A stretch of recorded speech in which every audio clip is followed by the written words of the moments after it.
আমি life insurance করে এসেছি। কি হয়েছে? এই দেখ বাবু, তোর জন্য আমি লাইফ ইন্স্যুরেন্স করে এসেছি। আমার যদি কিছু হয়ে যায় তুই কোটিপতি। 5 minutes later.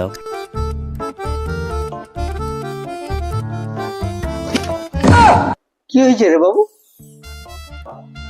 না বাবা, তোমার যে শরীর খারাপ ওই জন্য আমি পাটা একটু টিপে দিতে আসছিলাম। ও আচ্ছা বাবা, ঠিক আছে ঠিক আছে ঠিক আছে ঠিক আছে।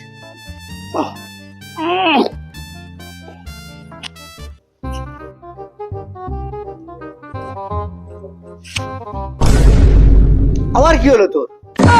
না বাবা, তোমার খুব শরীর খারাপ তো ওই জন্য চিন্তা হচ্ছিল, ওই জন্য তোমাকে দেখতে আসছিলাম। শুয়ে পড়ো, শুয়ে পড়ো। আচ্ছা ঠিক আছে ঠিক আছে।